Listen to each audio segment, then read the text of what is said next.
بسم الله الرحمن الرحيم، والصلاة والسلام على رسول الله عليه أفضل الصلاة والسلام. قلنا النهاردة نعمل ايه؟ النهاردة الجمعة، يجعلها جمعة مباركة عليكم جميعا. جبنا كيلو لحمة، وطلعت كيس بسلة كنت مخزنها، دي آخر كيس عندي. فانتوا لما تخزنوا البسلة، وهنعمل رز وبعد كده بص. لما تخزنوا بقى البسلة، ما تخزنوش كتير، وقوم ايه الموسم الجديد يطلع عليكم. يعني هي طلعت الجديدة اهي. انا سمعت ان هي ب40، بس انا بصراحة ما شفتهاش في الاسواق لسه، يعني في ناس قالوا لي. انا بصراحة ما شفتهاش. بقولوا ب40 جنيه بس، يعني زي ما قلت لكم ما شفتهاش. فده اخر كيس عندي من اللي كنا مخزنينها مع بعض. فانتوا حاولوا ان انتوا ما تخزنوش كتير، يبقى ايه على القد، عشان خاطر الجديده لما تطلع تشتروا منها. هي بتبقى غاليه شويه، بس بتبقى حلوه برضو. ليه بقى؟ عشان ايه؟ ما ادانكيش تجيبي، ادانك تاخدي من القديم والجديده طلعت، تبقى الحاجه صبحه وحلوه معاكي برضو. غير الخزين برضو. بس هي والله منوره وجميله وخضرا، وانت هتشوفها في اخر الفيديو. بصوا انا كان في اشتريت مع مع اللحمه ماسوره. فانا سلقتها، وانتوا هتشوفوها، شفتها في الفيديو. معلش، هو التليفون تصويره اوجه معكوس، معلش. يعني بعتذر عن الحكايه دي. بصوا، هو البخار طاغي على البتاع. انا حطيت بوكيه جارنيه زي ما انتوا شفتوا في الاول، بصلايه وبطاطس وخياريه قصدي. وعود روزماري كان عندي. عايزه تحطي طماطم وبصل، بس عايز تحطي ملح وفلفل، يعني مش الواحد مش يجي نفسه. فانا حطيت بهارات مشكله، يعني بضربها كبابه صيني مع قرنفل مع حبهان مع الحاجات دي كلها، عشان ما بحبش ريحه الحبهان، بضربهم واعملهم بودر. وزي ما انتوا شايفين بنزلهم كده. وبعد كده بحط بصلايه بقى وملح بعد تلت ساعه كده او ربع ساعه. عشان ايه؟ بس يكون الايه الحاجه خدت على بعضها كده في الميه، ما تنزلش ايه. الملح يعمل صدمه في الميه، يخلي الحاجه ايه جامده بقى، يخلي اللحمه ما تستويش. الحاجه ما تستويش، دي اللحمه. ودي البسله هي اللي كانت في الفريزر من شهر 2 والله اللي فات. بصي، بتسهلي على نفسك كده، دول مش هياخدوا معاكوا سوا.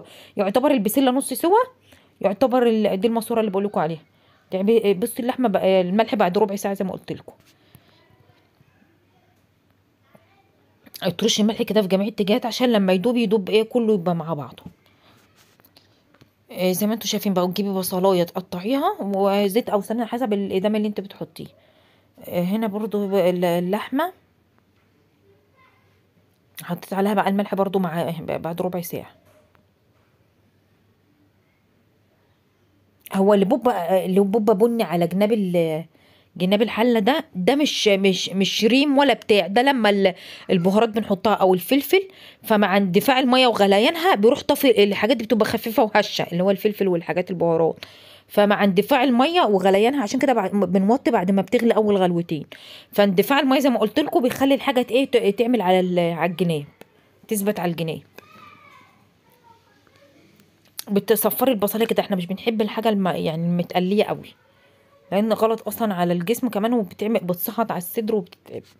فانتوا اضطروا دبلوا بس الحاجه. كله سهل ازاي؟ يعني تجيبي طماطم من الفريزر، تجيبي اكلك خضارك من الفريزر.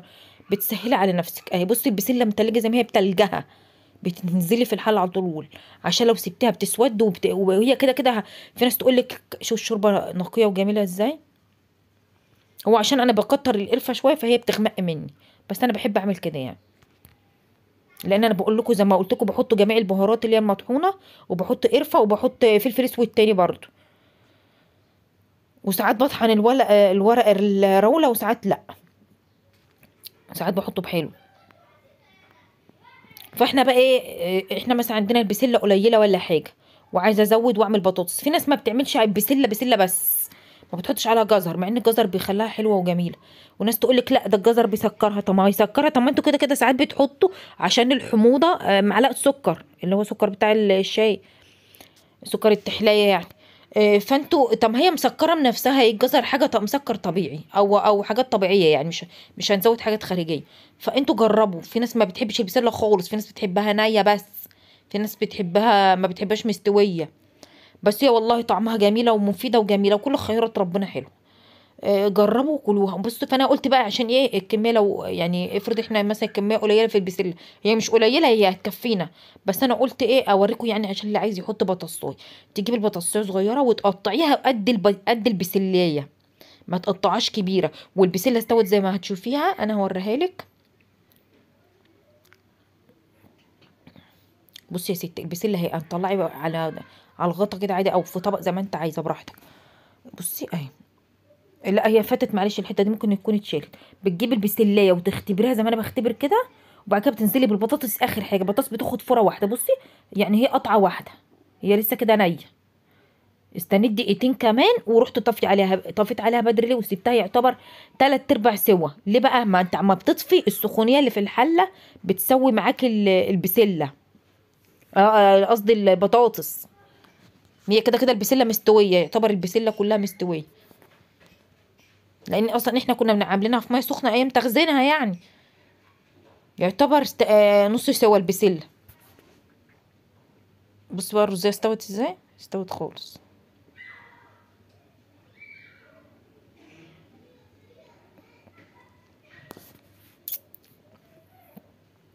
ورز بالشعريه اللي انتوا عارفينه العادي. اهي كده انا كنت بقى بختبر البطاطس.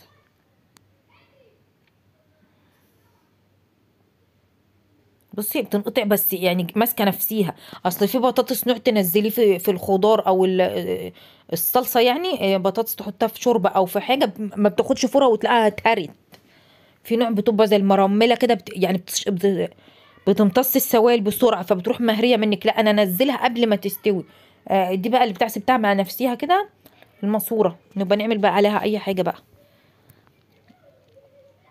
ما شاء الله بصوا اللحمه فاتحه وشفافه وجميله، زي مع ان انا يعني زي ما قلت لكم شوربه، هي الشوربه فاتحه والله، بس هي كمان هي يعني في الحله وعلى بعضيها وفيها اللحمه فبتهيأ لكم ان هي غامقه. بصوا بقى البسله منوره ازاي، والله دي القديمه لسه مشترينها جديده. بصوا ما شاء الله، والبطاطس عليها طعم مقاس واحد، مقاس يعتبر مقاس البسله. معلش يلا انت كانت عماله تدوق وتطفي. ما شاء الله جميله جميله جميله. ولايك وشير واشتراك في القناه وتفعيل زر الجرس.